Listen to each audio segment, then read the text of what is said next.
wanted to get on here and just sort of address you before I post this. I'm posting the enrichment reading a solid week early. I think it's like a Tuesday. It's going up today. And it's this last reading from last week and this reading, both of these are together in terms of like being a little bit of a writing prompt in addition to readings, which is kind of strange and not for everybody. But for those of you that resonated really hard with this, I think that that's why it came through that way. And so last week's reading is, and this week's readings are related. And they're both sort of like the same kind of topic to a certain extent. Now, where are we going with this? And that's why I have my face here, as I kind of want to give you a sense of where we're going with this. We are going to be looking at the story, this story arc between Yaldabaoth, Sophia, and Yahweh. We're going to actually be looking at war god, not as like a war god of the Western mind or Christendom, but like war god as the god of this world. And we are going to be using the technology of weaving to play with the power and the supremacy of that God. And so that might sound like gibberish, but as you go into this week's enrichment reading, that's going to be arriving on a Tuesday instead of a Sunday, this is sort of the entryway to the way, like, we're going to be digging into that story in terms of like the theology. We're going to be deconstructing it. The work that we're doing in book study coming up in terms of deconstructing the hero's journey is related to that. So like there's a big basket of stuff that we're going to be unpacking around moving through that mythology and seeing, you know, what it has for us. But for those of you that are like the group of the writers, this early enrichment is out early for you because I want you to begin to think about this. I want us to begin to sort of discuss this. And even if you're not really called to the sort of writing part of it, I want you to think about some of what's coming forward in terms of magic and narratives. So let's leave it there. There might be an additional reading coming out on Sunday. I'm not sure.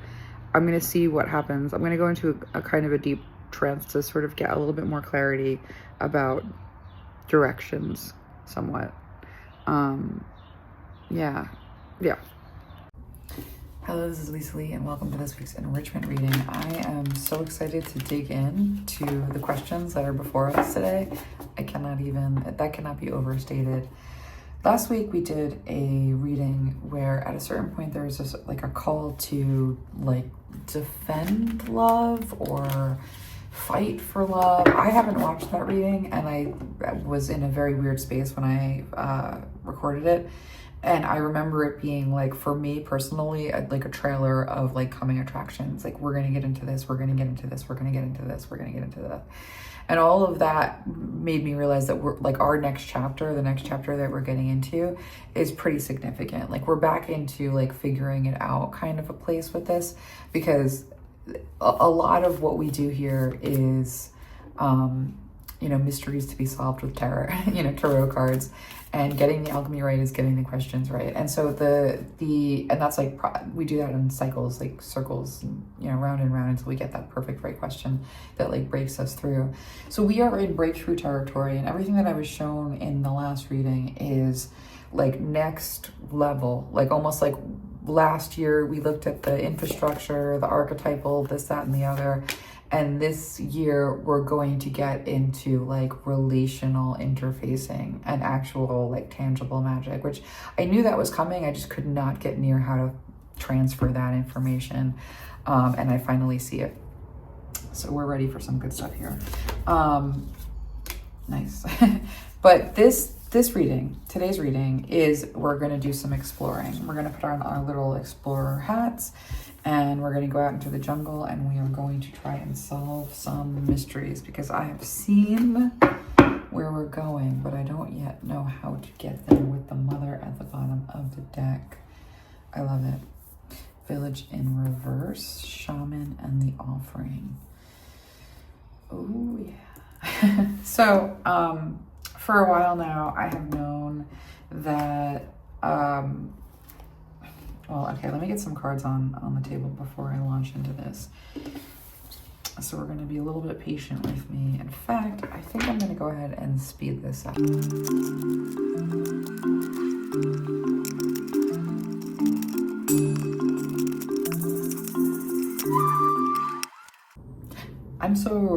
with the amount of information here, and I was similarly overwhelmed with the amount of information from that last reading that we did. And so I'm gonna ask for some grace around sloppiness and letting it take as long as it needs to take in terms of like getting there. I think I might be a little stumbly with this. There's just so much information, right? And so when I think about last week's reading, and in last week's reading, there was almost like this call to journaling, this call to writing. There was something about writers, and I know that like weaving and communicators is a big part of what this collective is for a lot of reasons. And so I want to talk a little bit about, you know, with this enrichment reading, what we're looking at is a mystery to be solved, but also like there is a little bit of a call to action here in what it means to like step into the story personally, like to put yourself into the story personally. So why writing? Why weaving? Like, what is weaving? The easiest way to talk about what weaving magic is to like narrate the narrative, the spin, the story, the nature of a lie, you know, the power that misleading can have, counterfeits and the real thing, like you name it. The power of weaving is what makes up the fabric of a worldview, and that makes up the that's a god. A worldview and a god are the same thing, and so it's a god-making faculty, weaving. It's also a worldview making faculty. It's like same. You can ruin someone's reputation, or you can ruin someone's life with a lie. It's that powerful.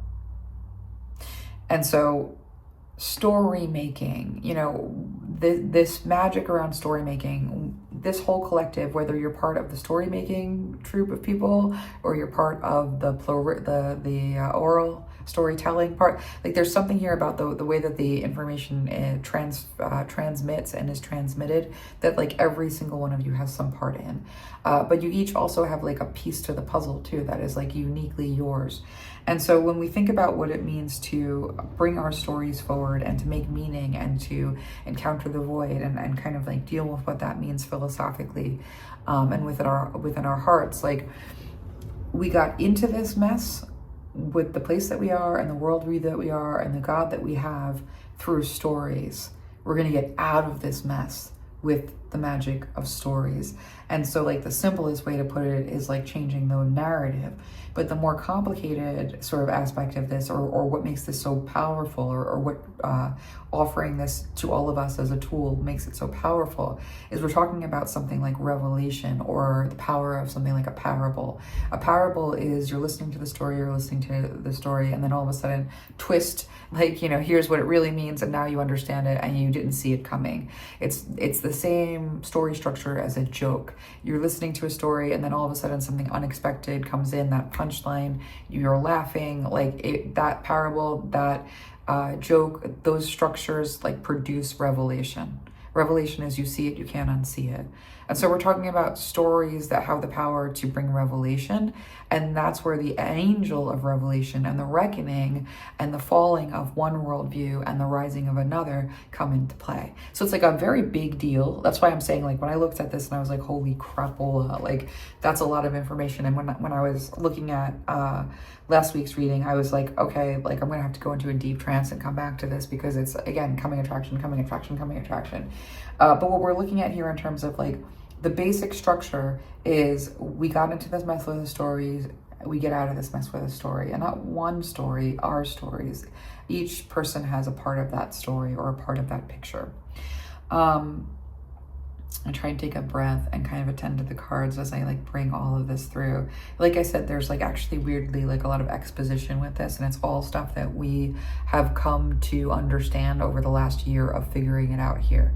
You know, so we were in that figuring it out phase, and we got like archetypes, and we got the 8th dimension of archetypes, and everything has its counterpart where we can kind of like hunt down pieces of this in the world so that we can kind of see that there's a lot that comes through channeling that, you know, has like the archetypes, like, and the archetypal structures and the plane of archetypes and all of that as being the deity field. That's certain pieces of the puzzle. Everything that we got through channeling in the way of how the deity field interacts with the 4th dimension, like the ancestors, like what it means to like the alchemy of picking up an energy and putting it down, like that we are all channels. we got the basic structure, you know, it was all of last year. But what this means to take that information with the basic structure and to understand that now with that basic understanding, we can begin to express and hold power with this understanding. And so with this offering, the 10 of Swords, the Fool here, and the Emperor, we're being offered an opportunity to come in at this, in a way that I want to try so hard to get this right.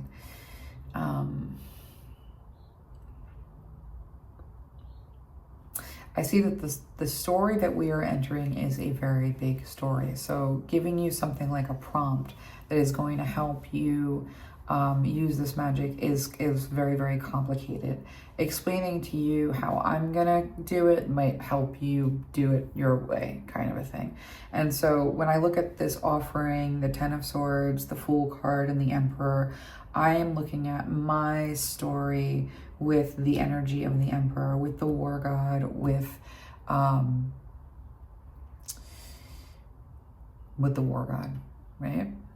Right. So like the story that we are all part of, the movie that we're all in, the book that we're all in, the worldview that we are under the tyranny of is a story of the War God.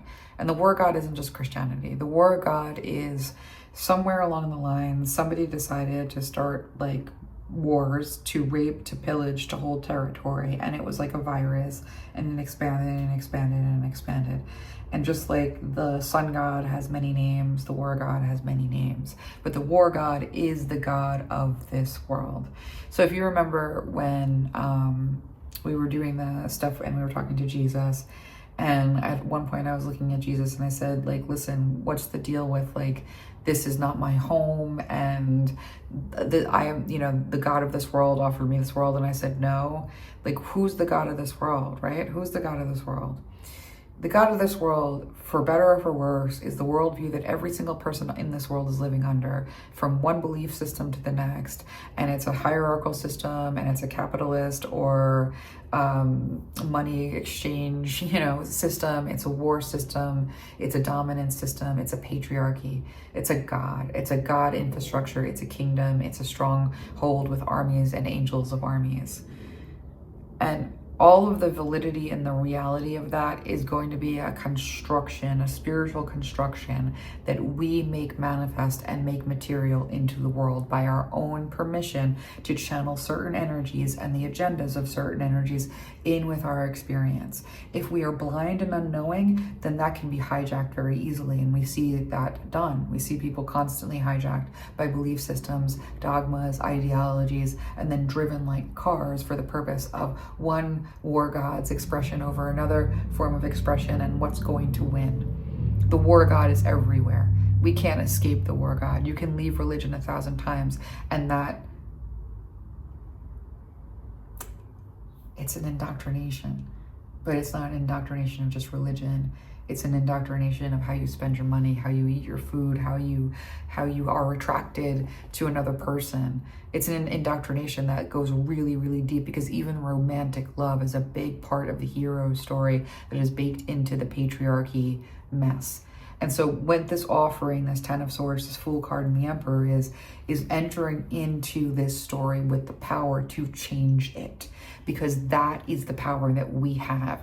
And it's really important that you understand this. We are not going to fight the war god with swords. We are not going to fight the war god with debate. We are not going to fight a war god, because you cannot win fighting a war god. But each and every one of you in this collective is in one way or another a warrior. And I knew that from the very beginning, looking at these cards. From the moment that I sat down and started channeling the energies in this collective, I knew that there were certain commonalities. I knew that there was a weaving magic component that was really, really strong. Most people in this collective have a communication ability and a weaving ability that is astronomically powerful. And whether you're a writer or some other form of a communicator, when you communicate, there's a magic to it. And the other aspect that I saw with this collective that was widespread was you were all warrior energies. And that's a stamp. That's a mark. And I didn't really understand that until now, until really like this past week, until I started to see this bigger picture that even I hadn't fully understood. And so with my own personal journey. I have a real personal journey in terms of my relationship to this war god. And I'm pretty sure that everyone in here in one way or another has a personal journey in relationship to this war god. The problem with fighting the war god, the problem with being at odds with the war god, the problem with trying to beat a war god is, again, you can never beat a war god with war. You can never beat a war god with the weapons of war. That's never going to happen. You're just going to make a bigger war and a bigger war and a bigger war. So how do we come into the opposite spirit and begin to interact with this energy in a way where we understand what's going on in terms of the landscape?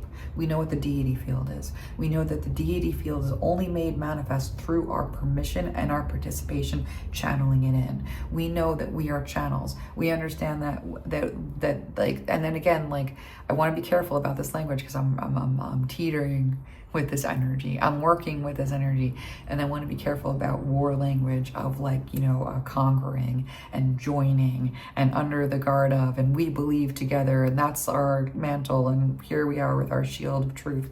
None of that. But I do want us to understand the power of weaving and the power of narrative magic and the power of what we can do with it. When we understand what we are and when we understand the power of our choice when it comes to what we make manifest, what we make material, what we make real in the real world, this is a partnership. And it's a partnership with two different types of energy. And so we are in the rule, we are in the kingdom, we are under the law and the infrastructure and the spiritual infrastructure of the war god right now. And this is a worldview that is at war right now because that worldview is losing its grip, it's losing its power. But we have a relationship with this God, and this God is part of what we are internally. This God lives in us. This God lives in us. This God is a part of us.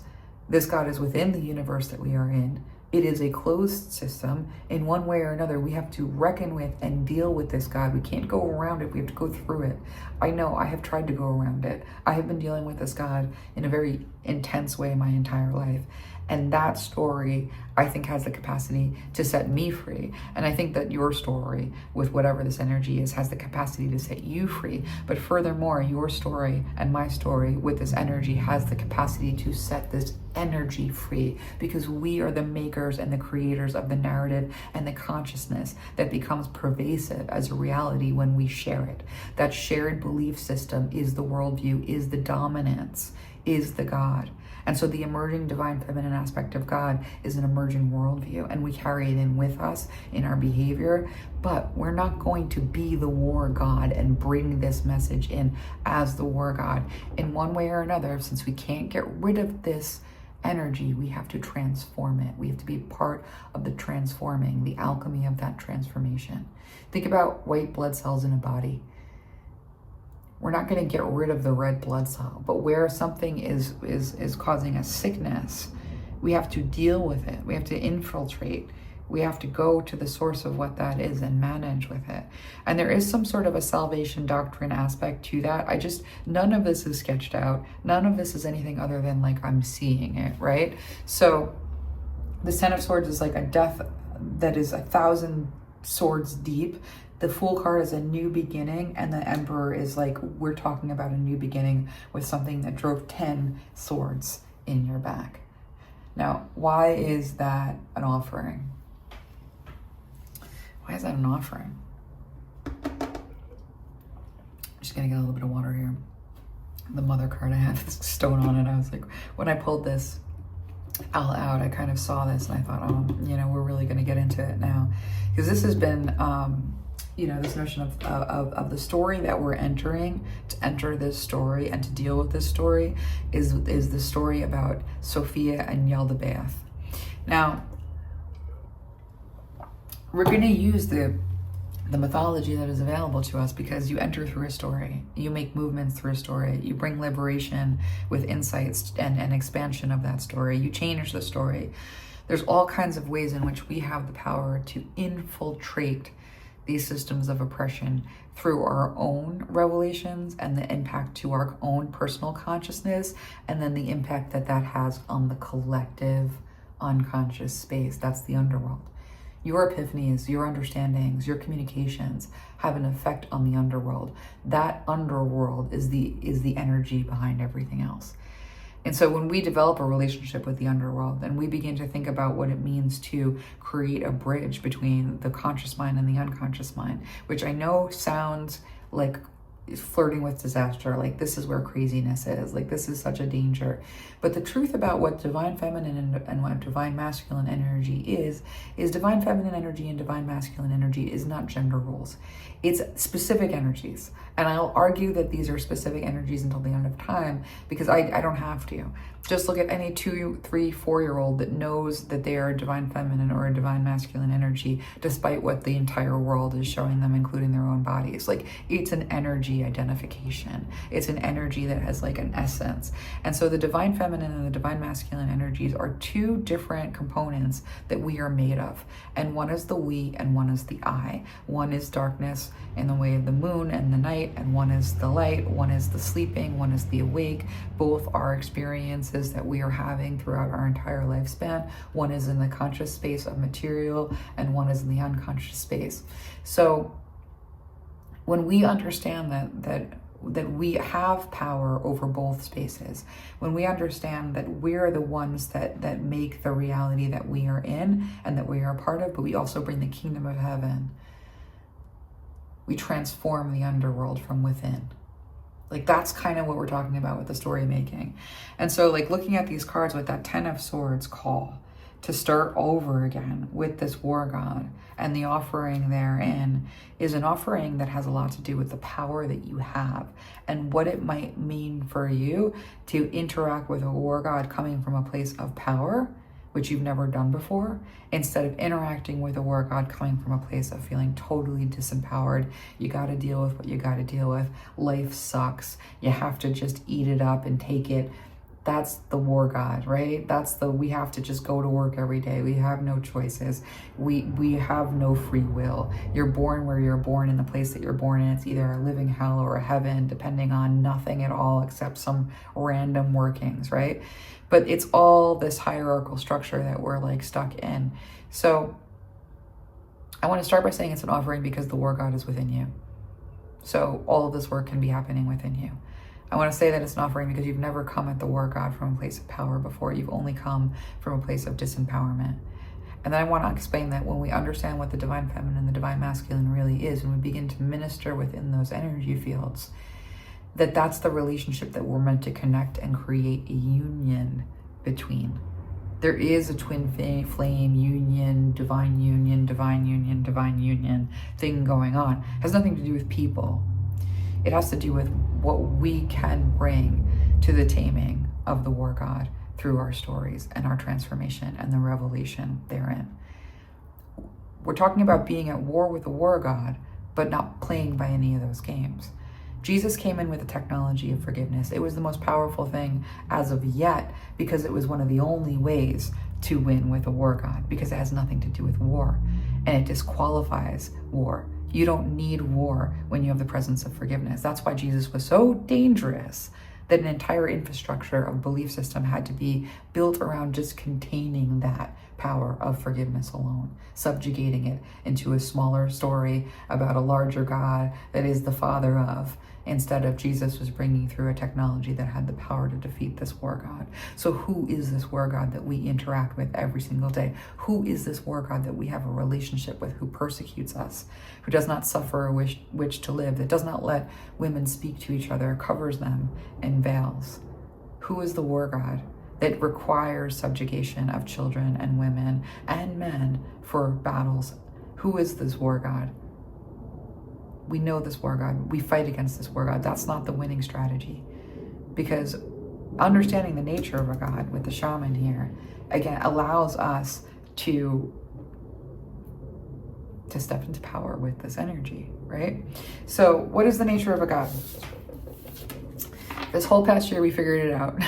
It's the deity field. The deity field is infinite, right? We are infinite creatures. We live in an infinite time space.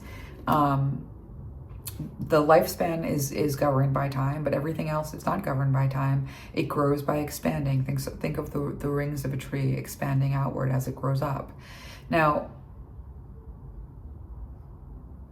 outside of time and the confines of time and the arrow of time, you're going to interact with things from the place where you are. Heaven or hell depends on where you are. When you die, you are at the place where you are, carrying what you carry within yourself, carrying what you know of yourself, and you begin this journey of yet another dimensions of discovery from that place. So you enter the archetype of the deity field or the archetype of a god where you are in that place, in that relationship. So it's not about time, it's about maturation. Your maturation will match that story and that place in that story. That story structure is the deity field, that archetype. You're going to enter that archetype at your place of understanding of the greater story. Meaning your perspective is only going to give you as much as your perspective gives you. And therefore, that's what you're dealing with when you enter that archetype. And so when we enter that archetype of the war god from where we are, either we are in a fight with this energy, or we are defeated by this energy, or we are going to suppress this energy within ourselves and never have a conflict, or we're going and light bright, high vibe, like tyranny, whatever it is, you're going to enter where you are. And then you're going to have to mature, in order to have a better understanding. The archetype of the war god that we cannot avoid, that we have to deal with, that we have no choice but to deal with, is going to be one where at the shadow end, at the injustice, at the void end, is the tyrant, the war-mongering Siron tyrant. And at the light aspect, it's going to be the advocate, the all unconditional love, all forgiving, all transforming advocate. That's the archetypal structure. That's the story arc from one to the other side, shadow and light. And there's a whole story and realms of stories between those that are expanding that story and expanding that story and expanding that story's power and dominance over all of creation. So in order to beat the war god, you need to enter at the advocate. You have to enter at the advocate. You need to use the energy of the war god to defeat the energy of the war god, because you can't fight a war god, right? So if you are fighting from a place of empowerment or disempowerment, tyranny, you name it, you're not going to get there. But if you're entering with the advocate, now we have the power to change this story. And that's what the 7 of Swords and this 10 of Cups and this 3 of Swords and this Ace of Fire. It's Wands. This is the Knight of Wands. And this is the Chariot. That's what this is. Now, I know that this is boring because I'm trying to just get us the most... I need to sketch in the 4 corners of kind of what we're looking at and what we're dealing with in terms of what is being asked of us or being offered to us in the way of this opportunity to begin to disempower at the level of story. But it means you're going to have to interface with this 10 of Swords relationship with the Emperor who stabbed you 10 times. You don't want to go and deal with that god. You want to ignore that god for all of time. You don't want to have to deal with that god. I hate the Christians. I hate those militants. I hate the fundamentalists of everything. All the fascists. Nobody wants to deal with the people or the energies that would hurt other energies for their own superiority, their supremacy. Nobody wants to deal with that. But it does look like this is being offered. And the way that this is being offered is enter at the advocate with this. It's going to be slow. And that's why I didn't want to just throw a prompt at you, because this is going to be slow. Enter at the advocate. Now, the 7 of Swords speaks of deception. The 10 of Cups speaks about everything that you've ever wanted in life, everything that you've ever needed in life, everything that you deserve. Step 1 is identifying that all of that, everything that you have been... Let me just have some water, because this is kind of a lot.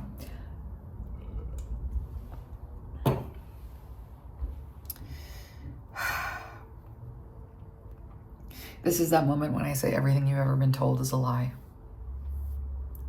That's the moment we're having right now. Everything that you've ever been told about what is fulfilling, what is ideal, what is perfect, what is worthy of a quality of life. What is the quality of life? Quality of life is wealth, incredible, unbelievable wealth. That is not a quality of life. I would rather die in a ditch or never be born before you ever put me into a position where you birthed me into the canal of a rich person's life. And I can break that down, and by the end of it, you would agree with me. So first thing that, what's going to satisfy you for your wildest dreams, that you're given, that is wealth, that you never have to work hard again and everything is paid for and you have that wealth. No, that is not going to be it. So let's take that fact and dismiss it.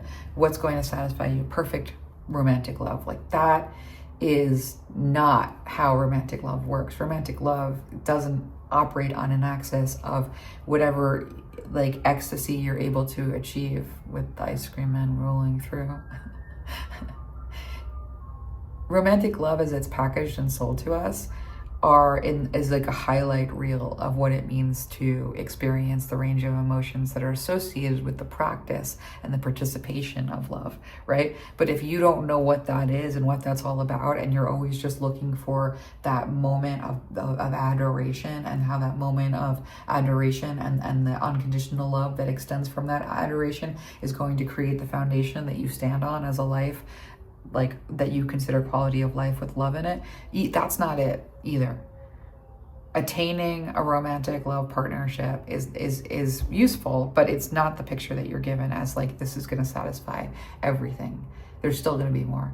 We can go cup by cup by cup by cup by cup by cup by cup and say the story that you were sold is a snapshot and the experience is largely hard and empty. There are highs in there, lots of them. There's a lot of good times in there, lots of them. But all of that liminal space between point A and point B of being distracted and occupied is spent feeling out this emptiness, feeling out this disconnection, feeling out this yearning, feeling out this something more needs to happen to satisfy. And so there's a world of deception in terms of what you think you want and what you think of as a quality of life that is in fact slavery. And we know that. We just look at sociology for that. We don't need a psychic reading for that. That is written in the proper history books, not the lying history books, but the proper history books. We understand manufactured consent, we understand social engineering, and we understand everything that I'm saying right now.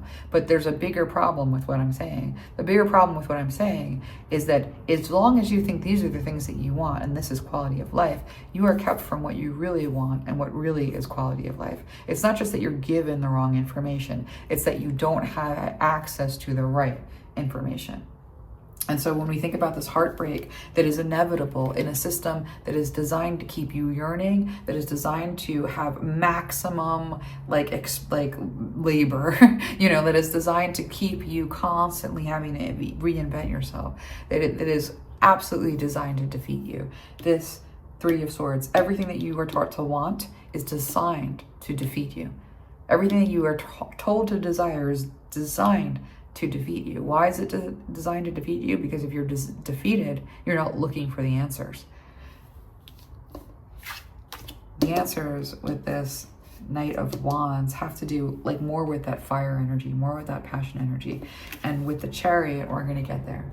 We're going to get there. And so the shaman comes in, around this notion of first we have to enter into this engagement with the war god as if we're being offered something, because we are being offered something. And what we're being offered is the ability to participate in the change from within your own body, because the war god is within you as much as the war god is without you. And the change that you have and the healing that you have with that aspect of yourself within you heals the whole, and it has an impact.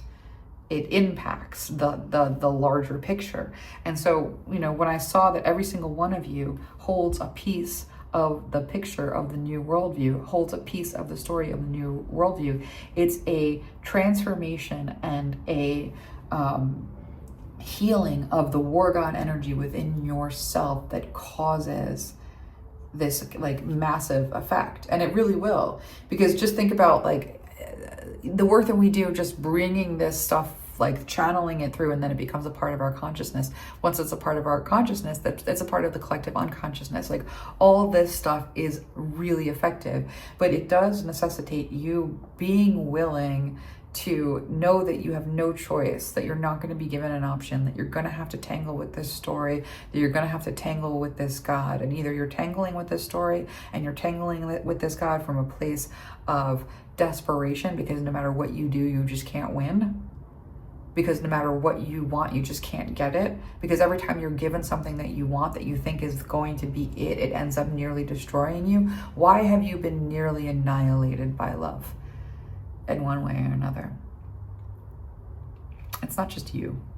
It's a plan, it's a program. It's screw with your heart at the level of desire, and then make sure that you never find your way home. Because desire is your turn signal.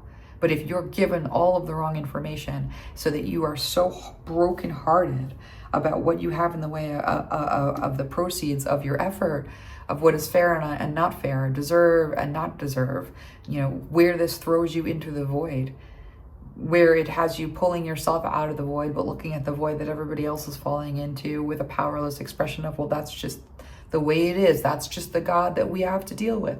You have power here to influence this God. You have power here to change this God. You do it within yourself. And so when we understand that to take action on this is to move from one place to another within ourselves with this energy, is to go back to this notion of the story. We got into this mess with stories. We got to get out of this mess with stories. The energy of the mother is the divine feminine aspect of God. That is the we. Divine masculine energy and the divine feminine energy, like this needs a poster and like info, like something, like, because I like, when you think about the light and the dark, and that everything in between is varying levels of definition and forms. And so that definition and those forms is like where all of the existence between the pole of the void and the light, and everything expands from those opposite poles. And the tension that is created there, it enables this evolution to be constantly happening. We cannot get rid of the war god, because the war god is what makes that evolution possible. We have to be in relationship with the war god, because the war god is going to break you out of the confines of wherever you find yourself not growing from here until the end of time, because its nature is meant to agitate growth. So we have to have a good relationship with this energy. And if we don't have a good relationship with this energy, if this energy is a tyrant, if this energy is a monster, then the only way in and through and out again is in relationship. But it's not going in relationship from a place of supplication. It is not a relationship that says, holy, holy, holy, I worship you, I worship you, I worship you. It's something else. This energy, at its tyrant, at its shadow, which is where we're largely parked because of the world that we are in, it's a supremacist, it's the patriarchy, it's capitalism, it's competition, it's cannibalism, like you name it, even the way that we consume. And so when we think about what it is to think about the fact that this energy is alive within us, that it takes on all the forms between the light and the dark, and that when we are accessing it at the level of advocacy, that is a job, that is something that we maybe have no choice about. So there's no real choice. You have to deal with the war god. How are you going to deal with the war god? You're going to come at this with some power, because you have the understanding that says that a deity needs the consciousness that is holding it in order to move forward and in order to move into that material realm. And egregor is a consciousness that is created in a collective space of that deity field energy that puts it into a form. But ultimately, every single individual that withdraws their belief, withdraws its power and its form and its shape, and forces it to become something different. That's the moment in time that we are in. People trying to uphold this form and people trying to dismantle this form. But this is an energy. It's an energy. It's a relationship that you can have. And so what it means for us to begin to tell stories, but this is the 6 of Coins and the Queen of Cups, you know, telling stories from that place of emotional intelligence, bringing that energy into this place of the village. There's a lot that I want to talk to you about in the way of like how we're going to do that. So when I was looking at this stuff, all of the shapes and sizes and mythology that I kept on picking up on is this story that I was a part of with Yaldabaoth, Yahweh, and Sophia over this whole period of being stuck in Texas and having found myself in Texas in the weak moment that brought me into Texas. I'm constantly dealing with the war gods. People who are possessed by the war god are constantly encamped around me. And so Yaldabaoth being the mythology, and this mythology, again, the sun god is the sun god is the sun god. This god of Yaldabaoth, this energy, exists as the creator of the earth, in the creator of the material world in shadow. And so that's kind of a strange thing because we don't think of the earth as being created by something.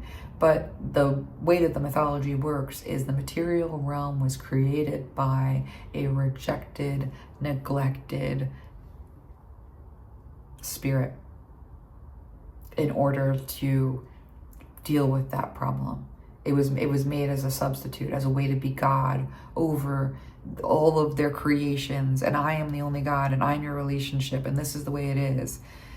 And I'm going to do whatever I want, and I'm just going to consume you, and I'm going to consume you, and I'm going to consume you, and I'm not going to let you leave, and I'm going to trap your soul in a system of karma that you're never going to be perfect enough because I have a bone to pick, because I am angry, because I have been abandoned, because I have been neglected, because I am a sociopath, because I was left in a Romanian orphanage in a crib with no one to pick me up. That is the origin story of Yaldabaoth, and that is also your origin story, neglect. Is the origin story of every criminal and every crime as well. And that's why we have the mother there. And that's why this is tough to talk about, because this is not putting the responsibility or the blame on the mother. It's saying that this is a story that includes a mother, and that mother that this story includes is the perfect, beautiful Greek word for wisdom, Sophia. The divine emanation, the transcendent God in the pleroma, which is like the perfection. The plasma. You know who Yaldabaoth is in the story? Her offspring, created as a result of her error. I'm reading this. I'm going to look at, I have like notes about Yaldabaoth and Sophia, because I don't even know all of this stuff, but I'm going to look at this. So I'm looking at my board over here. It says, Yaldabaoth is the offspring of Sophia, created as a result of her error or longing. He is often described as being born of her passion or ignorance. And so, unlike Sophia, Yaldabaoth is imperfect and ignorant. He is a demiurge, a lesser deity who creates the material world, but is unaware of the higher spiritual realities.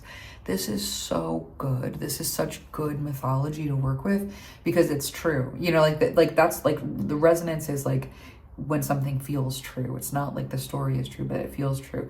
And so when we think about like what it is to like enter this story from a new place, we enter this story from a place with this offering and the shaman of advocacy. Does that mean we forgive like the horrible people who don't deserve anything because they're terrible? No, it means we're advocating. Now, that's a lot, you know, and this is kind of short. This is a sort of short reading and a short clip, and I actually think I'm going to put this up super early as the prompt. I'm not even going to, you know, I'm going to change this from the enrichment to talking about kind of like what this prompt is, maybe. My guides are like, no, you're not. You're going to let this be the enrichment. Okay, let me just get some more cards. Because I feel like this is, again, like we're just talking about like, you know, basic framework around what it means to engage with this story is to look at the story about where are we, Yaldabaoth, right? Where are we in the shadow of the war god's energy with a tyrannical like forcing of anything. But it's not just that, like this energy is alive and well in the world. Let's get some more cards. She feels she knows, and be the hunter, not the hunted. And so be the hunter and not the hunted for me kind of feels like this like a power over power under. She feels she knows, like power over power under is going to be the war god's like way. She feels she knows is going to be the opposition, right? So we can't fight a war god. We can't go to war with a war god. You don't win a war with a war god. No, you come in with she feels she knows, not I'm going to be power over, power under. I'm right, you're wrong. It's she feels she knows. It's a totally different way of coming in to a story, but it's a way of coming into the story that has nothing with right or wrong, nothing with true or untrue. It's just she feels she knows. And so it's not something that's going to be debated or invalidated.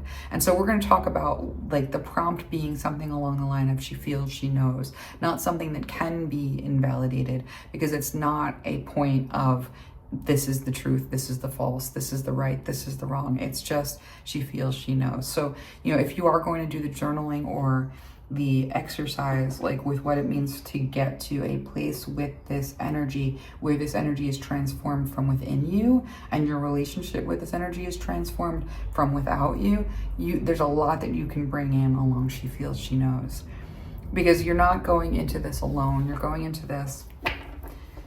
Let's take a look at this, because I want to be so careful about how I explain what I'm seeing for those of you that want to participate with the writing portion of it. A lot of you aren't meant to, because this collective is a bunch of communicators. There's no two ways about it, but every communicator has a different way of communicating and a different juncture in the journey and a different way of interacting with the story and a different way of bringing their piece of it forward in order to make that collective shift. So it's not for everybody, the writing part, but those of you who do want to engage with the writing part, it's not a story about the war god that starts with you are a monster, because that's kind of true. How do I get this right? She feels she knows. Let's get some cards, because that 10 of Swords is like this energy has put 10 swords on your back. So if this energy has put 10 swords in your back, and the only way to start over with it and take dominion over it is to look at those swords from a perspective of the advocate. And that's going to be really hard, where the perspective is you are, how do I get this right? Like, I'm looking at our guides like, are you kidding? The perspective of the advocate, and I've done this in real life and failed at it like heinously, so I know how hard this is, and I'm gonna do this with you. I'll do my own version, you're gonna do your own version. But the first thing that you're going to look at is you're going to look at the story of those who have come at you in the energy of Yaldabaoth. Where can you locate the energy of Yaldabaoth? It's going to be the tyrant. It's going to be the supremacist. It's going to be, I am the only true God, and everything that is not me is below me. It's going to be patriarchy. It's going to be all of the war gods, like regalia.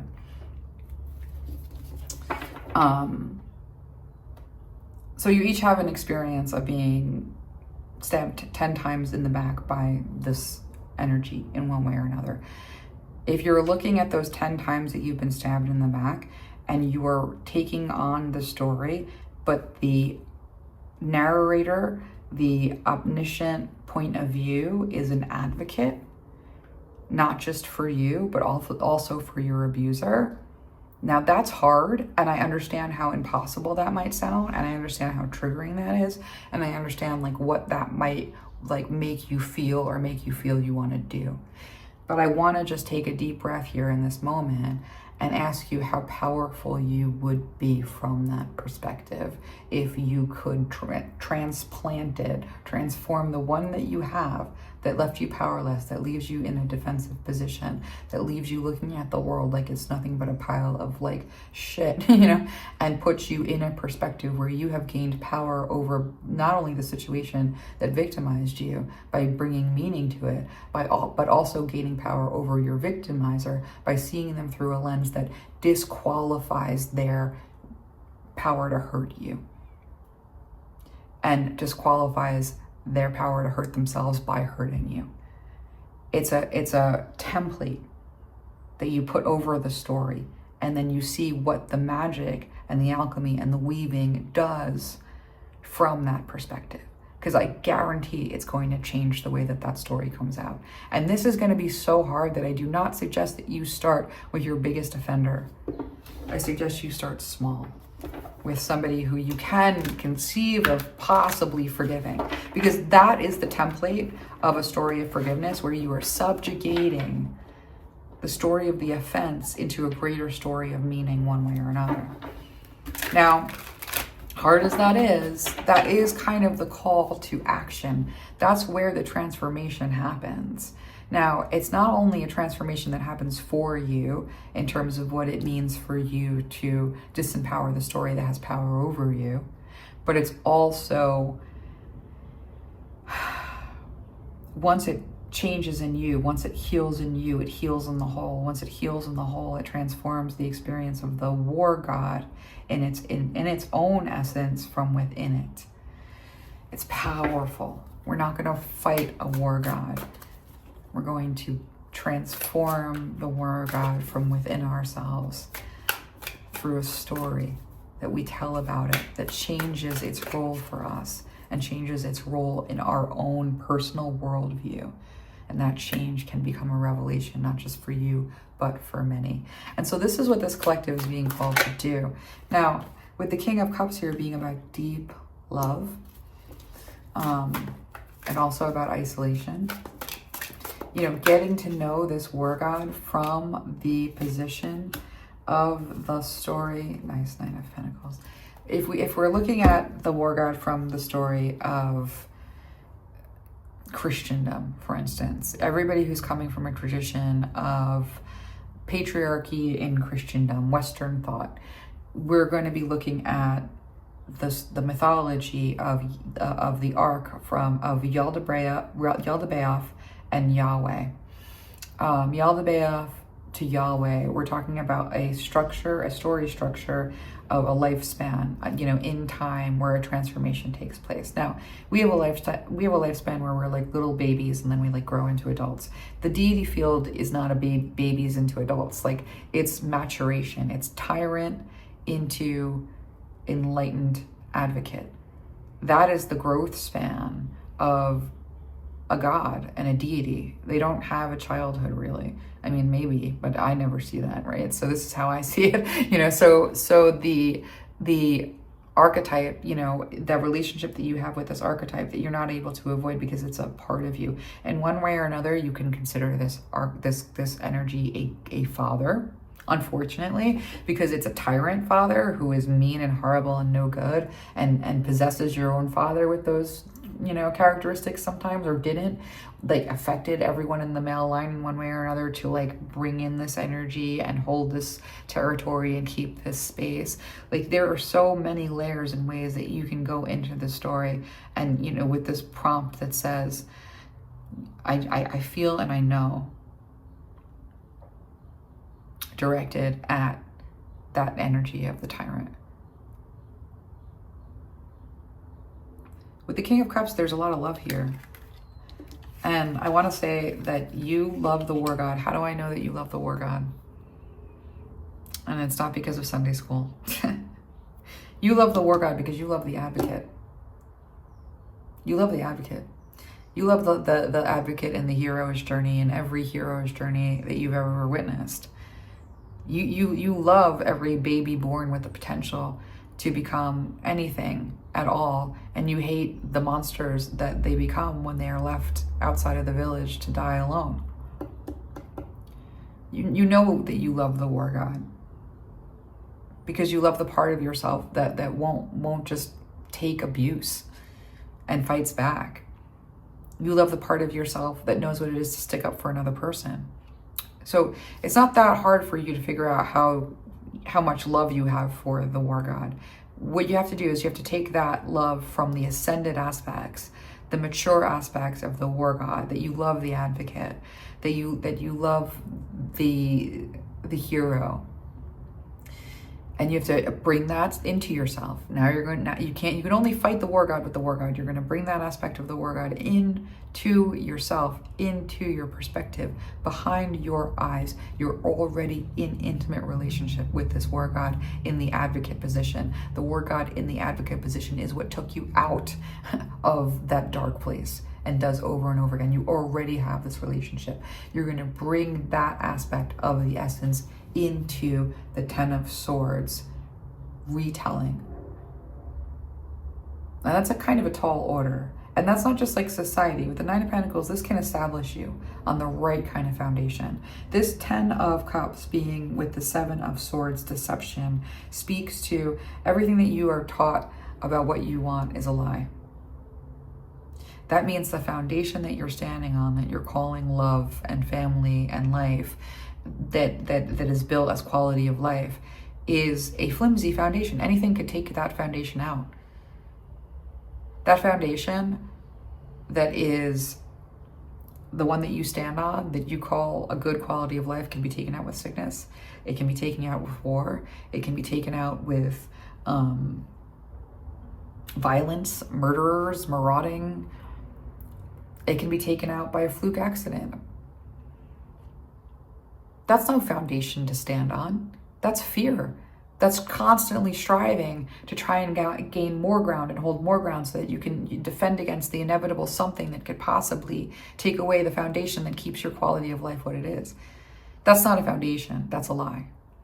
So what the foundation ends up being with this Nine of Pentacles is going to be a healthy, holy, powerful relationship with the energy of a war god, that nothing is going to take you down. And that you can channel that energy in through advocacy to access the power that energy has to change your life, change your self-concept, change your sense of your own capacity, change what it means for you to communicate. This is magic. You know, we came into this like, well, what is magic? Magic is throwing fire. No, it isn't. That's a pain in the ass. That's magic not even working right. Magic is taking every single sword that someone threw in your back and bringing the alchemy of meaning and removing those swords one by one and making them into powerful potions that you then put in your pocket to throw out at anything that should ever come against you in the form of a sword ever again, to make you impervious, invincible. And so this is further than just making that meaning for yourself to emancipate yourself. Bringing the advocate in to emancipate yourself, but bringing the advocate in to also think about what it means to emancipate from a story perspective, that which had the power to hurt you, and that which still has the power to hurt you because it remains empowered. It can hurt your foundation. Your foundation was hurt once before. No, it can't. You know, and so this proper way in which we can sort of have a relationship with this energy of the war god, with the moon being this divine feminine energy, and the Hierophant is like a worldview, a structure, like a church, an institution. You know, we don't even know what it means to look at the world in this way, but we do understand that there's some sort of union making between a underdeveloped energy, like in the divine masculine aspect, and an underdeveloped energy in the divine feminine aspect. Now, both, Yaldabaoth is both a, how do I put this? Yaldabaoth is a divine feminine and a divine masculine energy, both. And then the relationship between like how it expresses is what we see in community or in our own self-concept. Yahweh as that, like, Yahweh is complicated because Yahweh is actually an egregor, but like the ascended aspect of the war god is going to be that advocate position. I just like lost the whole thread there because I just got so bamboozled. Like this is, oh yeah, so that union making between the divine feminine and the divine masculine has to do with meaning and bringing in like a unity. And again, like that's foggy because that's kind of like what the project will start to look like at a certain point. Like this is not even a prompt so much as it is the reason why making art a spiritual practice is as powerful as it is because art is channeling the divine genius. The divine genius is an ascended aspect of God that brings in all of the creativity and all of the understanding and everything that you might need in a container to hold the information to make it useful. And so like when we think about this notion of like a union between the divine feminine aspect of God on earth, which is something that we bring in as a we, and the divine masculine aspect, like there's a union to be had between these things, and that's going to be the union that you are able to create within yourself, between the individual that you are and the world that of people and community that you are with. And so there's a light and a shadow aspect of everything that you're going to be kind of dealing with this. You're not emancipating by way of forgiveness the perpetrator. You're bringing advocacy. Advocacy is like layered. It's not like, you know, the same way that forgiveness is not just like letting someone off scot-free with a debt against you. Like the advocate is not like an idiot, blind, like warmonger. The advocate often, if not always, understands that the person that they are advocating for is broken and in one way or another requiring assistance. And so the advocate is not coming at this from a place of supremacy, but the advocate is coming at this from a place that says, this energy that put 10 swords in my back is having a nightmare and they are delusional and I need somebody to help me wake them up. And here's what I see them doing in that nightmare. Here's where I see them being delusional. Here's the way that this story ends up changing when I'm no longer trying to punish and wring vengeance, but I am trying to free and emancipate that which held me captive, that which took from me. It's so complicated, it's so difficult, but at the same time, there's a real power in the emotional intelligence that you have developed here, and what you're able to bring into this situation with that emotional intelligence is very generous, and it's turning the village around. And so that's kind of the call here. And with the inspiration, the expression, and the rhythm, and the resurrection at the bottom of the deck, how to do this, right? You know, like, how do we do this? Because it's kind of a lot, right? It's also triggering.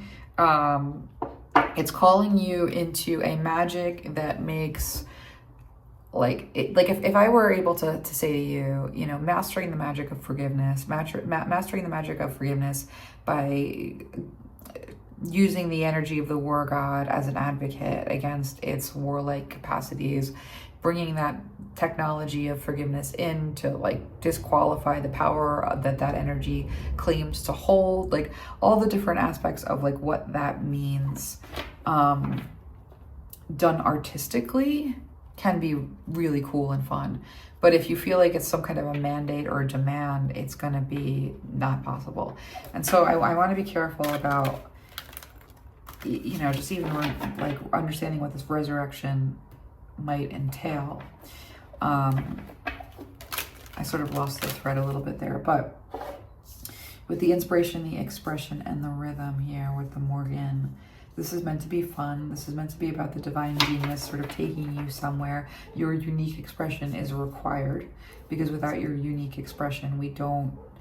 The reason why the authentic expression is important is because as much as you love the energy of the war god as something that is in you and part of you, and all of the light aspects, you also know what it is to be a tyrant every now and again, because that's just what it is to know a war god, right?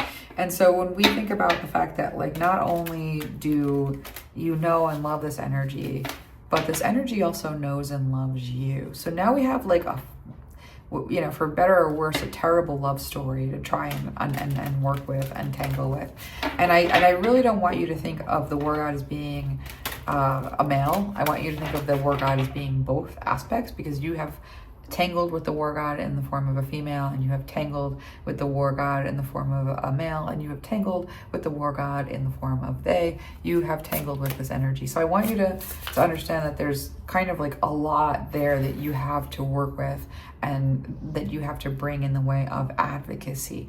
It's super hard and super tricky, because it's like, how does that interesting? But that's the creative part. How can you make this interesting? Like, what does that meaning actually look like? And these are conversations to have as well. And these are fun conversations to have. So let's see. With self-confidence to create, taking a chance on, resulting in the impressiveness of with the Leo, this is where this foundation with the Nine of Pentacles ends up being really powerful. This is taking your power back in one way or another by like understanding that the technology is worth the process of engaging in like actually doing some of this stuff. Like, you know, it seems like a thankless, rewardless kind of exercise. It seems like more therapy. And I said this came through, I don't know where or how, or like, it's just this notion of like, you know what it is with when it comes to your pain, and when it comes to like moving through your pain or operating with your pain. I'm sure that you can like look at your past and you can see all of the instances where you have been harmed by people holding this energy in one way or another, and you can report. I know that you can report with perfect accuracy and almost to like the beat of a rhythm. I know you can report what happened to you. I know you can bring that report through. I'm not asking you to report what happened to you. I don't want you to communicate a report of anything. I want you to go into a creative space she feels she knows. You don't have to use the same characters. You don't have to use the same plot. You can be writing about fantasy. Again, the story almost doesn't matter. What we're looking for is the catharsis that becomes your catharsis and transformation, and the war god's catharsis and transformation.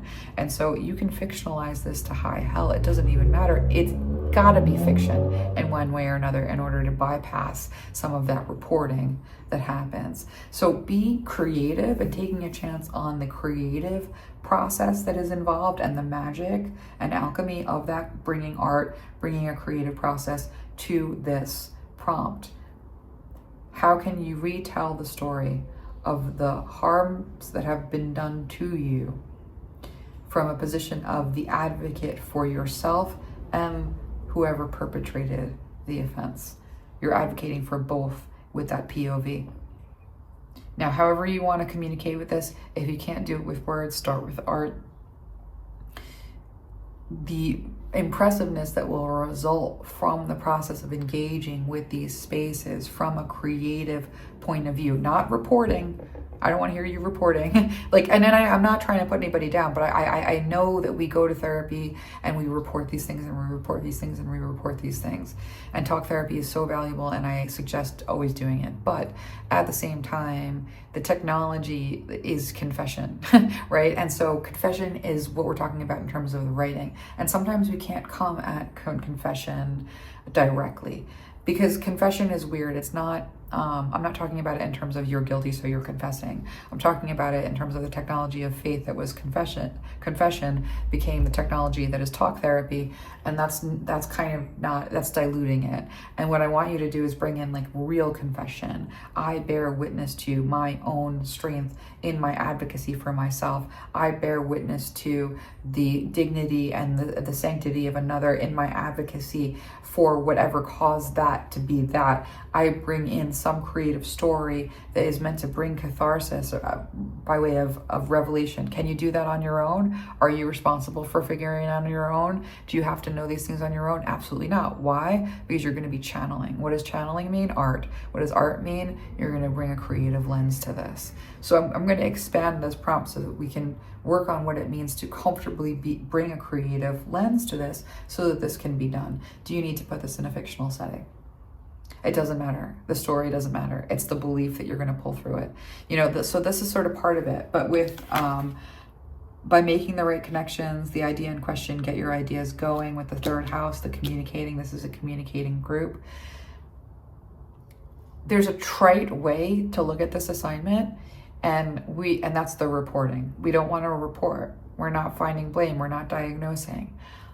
Bring creativity, that mothering energy, the technology of mothering, the technology of just, there's so much here that I keep on seeing in the way of like, I'm seeing just art, different ways of communicating. And so that third house of perception, that third house of communication, just get the idea going. You know, let's get the idea going so that you can begin to allow for this inspiration to come through and the connections to be made with the expression right here. So with the fifth house, again, being about passion, with the trust of a child, fun, romance, making art, do it dramatically. That's basically everything right there. You know, she feels, she knows. You're going to go back to that place of the offense. She feels, she knows. You're going to be true to what you feel. You're going to be true to what you know. You're going to put a creative lens on it. That means you're going to create a little distance between you and whatever might be the report. Then you're going to bring in creative aspects. Bring in your spirit guides. What were your spirit guides doing? What were your spirit guides saying? Who were they? What did they look like? How did they interact with you? If you say, I don't know, yes, you do. Begin to play. Begin to engage the imagination, because the imagination is the trap door into your psychic senses. And so she feels she knows. You know who is there. I guarantee if you sit down to begin to write, you sit down to begin to draw, you sit down to begin to tell a story, however you express, it's about expression, creativity as a spiritual practice. Whatever you bring to this meaning-making process in the way of expression is going to be your area of giftedness.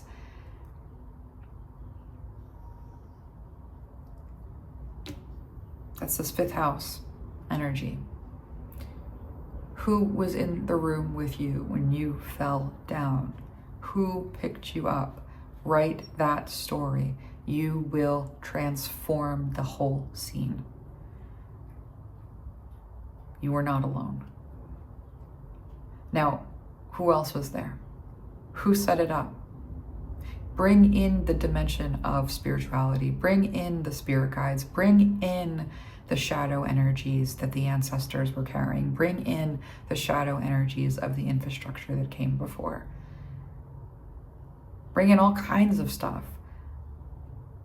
Use whatever you see, whatever flies in your direction, and begin to untangle the knots about certainty, about having to have it right or wrong, and just allow for this expression to begin to come through in a very different way. You're going to layer this with your beliefs, the costs of, and use the most direct way in Taurus. This is about passion. What are you passionate about? What is your artistic flair? Do it dramatically, make it fun, all of that. But it's all about communicating this, because as you communicate this, what you are creating is a set of beliefs, a belief system that you can rely on, a belief system that you can reference, energies that you can begin to name and identify and interact with in a more powerful way. Because that system of beliefs is going to be everything in terms of this resurrection for you. Because right now we have systems of belief that say you're not powerful, you're going to just have to do the best that you can, it sucks and you suck it up, have a good attitude, fuck all, you just do it, fuck it, buck it. That's what our belief system has become at this moment in time as we experience the death rattle of one worldview falling away and another worldview emerging. We are in Hecate liminal space territory. So when our belief system is it all sucks and nothing's going to get better because it's always sucked and it's always not gotten better, then that's what happens. Then the stronghold remains the stronghold. But when our belief system is, no matter what you throw at me, I'm going to create such a beautiful story that packs so much revelation that everybody who encounters it is going to have such an epiphany that they're not going to be able to unsee what they just saw. And therefore, the whole consciousness of the whole begins to change. And so it's not a salvation by conquering. It uses the technology of personal witness, but it adds to it an additional technology that is fiction or painting or any of it, however you express. And so, I invite you into this process because this is sort of what we're talking about in terms of a prompt. I am going to put this up right now because I kind of talked to you guys about bringing in a prompt. And it's less about bringing in a direct prompt and more about beginning to talk about what it would mean to engage with things a little bit differently in terms of bringing the technologies of faith into the process of some of the healing that we're talking about doing, but with a system of beliefs that allows us to get there. And it's a pretty big palette and there's a lot that you can work with. But let's talk about what this means to you and talk about what it means to the collective writ large. I know that a lot of you kind of sit back in the shadows. I'm okay with that. I'm very familiar with every energy that is sort of interacting like at a close enough level that I'm seeing it as like shapes, symbols. I know everybody's spirit guides, you know, like do I know them personally? No, I just know that like 2 minutes before I get that little notification that somebody joined Patreon, or, you know, just generally speaking when I'm working with YouTube or even like TikTok energy. TikTok energy is my least favorite, by the way, but like, you know, all of those other energies, like I can always kind of tell like whose guides are where what. And so I know that there are a lot of you that sort of sit in the shadows for one reason or another. Your guides are here working with all of the guides. We're all working on everybody's healing. If this appeals to you, if you want to do a group project, and it's not a group project that is going to become anything group necessarily, like everything that you create of these conversations, everything you create of this process, it's just yours to do whatever you want with, you know, like that's part of your own foundation that you're building for yourself. But if you have kind of been in the shadows, if you have sort of felt like you don't like want to do, you know, you don't want to have to deal with people, or you don't want to show your face, like some, you know, whatever kind of thing you might be feeling along those lines, there's no judgment. You know, it's a judgment-free zone. I have enormous walls and checks and balances and chutes and ladders and you name it up so that I can't see anyone's individual stuff and how anybody individual feels about any other thing. Like I've got all kinds of, you know, structure around. So, you know, you are coming to, like, a lot of times we can get kind of nervous around psychics because we feel like there's a lack of that, you know, privacy. You've got all the privacy in the world, you know, that's the truth. But also, like, beyond that, there's like nothing that you can really do wrong. There's nothing that anybody can really do wrong. And there's nothing that you could have done that is wrong, you know, either. So I say that because if you are called to begin interacting with the process of like this creativity and this creativity that is advocacy work. Now, not everybody's going to want to do that. Some of you just want to sort of observe the process and see where people are at with that and see what people are creating with that. And, you know, maybe it appeals to you, maybe it doesn't. It's just, you know, for lack of a better word, like avant-garde, you know, activity that is interesting, right? So like not everybody, you know, is called into this part of the journey. But for those of you that are called to this part of the journey, I'm going to set it up so that there's a support system with what it means to create as a spiritual practice in an advocacy way. Because those of you that are of the warrior, while you might not be part of that like story making, you might still feel sort of like called towards like what it means to be a part or around that process. So I've changed the tier system so that it's accessible. You can kind of join at any level. I'm going to make Create Space kind of about talking about and working with some of what like we're talking about here, some of what the prompts might be, looking at like as we sort of develop this technology, because we're developing the technology of weaving with this, just sort of like it's going to be about that. And so the Create Space is going to be about processing the enrichment readings as they come through and talking about what it means to work with, you know, the concepts in a creative way.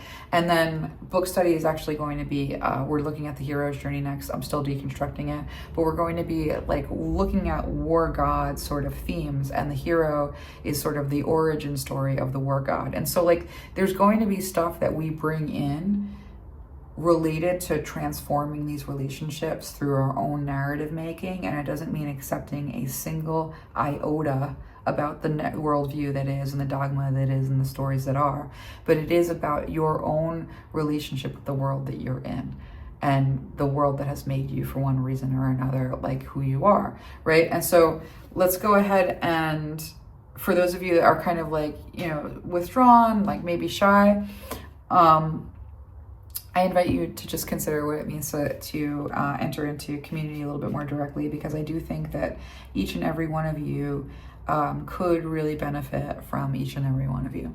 So that's an enrichment that we all like, you know, choosing to be enriched by the people around you, like that's an enrichment that we can all really benefit from, the enrichment of you and you, the enrichment of us. So let's think about this as sort of like a group thought project, but also what it might be to create into the container that is being presented here. Because I think it's kind of cool. And while I still don't really understand all of it, I'm going to be unpacking this for a little while. We're going to be unpacking this together for kind of a little while. Now, is it looking at like some of the stuff that we've looked at before? No, because we've been arguing with the war god for as long as I have like been taking breath. I've had to deal with this energy. So have you in one way or another. So it's not like, we're not really going to be like mired in theology of like this male situation. Not that there's anything wrong with men. I just mean like, you know, like the patriarchy, you know, like over and over and over and over and over again. We're moving away from the reporting. Now we're thinking about, from an advocacy perspective, creatively, how do we change this energy from within ourselves? How do we change the way that we relate to this energy? How do we change this energy? It's magic. And it is. And so that's kind of what we're going to be working on for a little while. And I'm going to be working on figuring out what that means, because I'll be honest with you, I don't know. You know, all this stuff comes through, and then I look at it right alongside you. So we're going to be figuring out, with inspiration, rhythm, and expression, that rhythm kind of speaks to this, I felt this energy. Here it is. This is a Page of Cups. I felt like a pacing with this. So there's going to be a certain kind of pacing with the rhythm here. And I thought it was going to be in the form of a card that I don't see. But yeah, I'm going to put this up right away. I think it's like today's what? Tuesday? I'm going to put this enrichment up on a Tuesday. Usually they come out on a Sunday. So this is going to be up early. But the reason I'm putting this up early is because we're beginning on a whole new season of exploration, and the whole new season of exploration that we're going to be looking at is weaving magic, our relationship with divine feminine, divine masculine energies within ourselves. Like, we're going to look at that because, again, these two essences are pretty profound. The way that we've dressed them up over the centuries for our own purposes, that just speaks to domination and patriarchy. But, you know, ultimately rediscovering what these energies are is a big part of healing the relationship between them within ourselves. So that's going to be a lot of what we're going to be doing going forward. And in terms of the artistic lens, that's just like ways in that give you like space to breathe. So I hope that made sense. I'm going to find out in a minute when I load this up, but I'm going to leave that there. I'm going to put this up early. We're going to talk about what this means tomorrow night in it's book study week, but I'm going to let it be just kind of a talking about what this means. And then, yeah, I think we may or may not get an extra enrichment on Sunday, depending on the legs with this one. So I'm going to go ahead and put this up now. So I'm going to call it a Sunday, but it's really a Tuesday, and I will see you guys again next week. We're not going to have our enrichment Sunday. We're going to have this reading up all week, and then I'll think about what I'm doing with this Sunday in lieu of that enrichment. All right, let's go and put this up. I will talk to you guys again soon.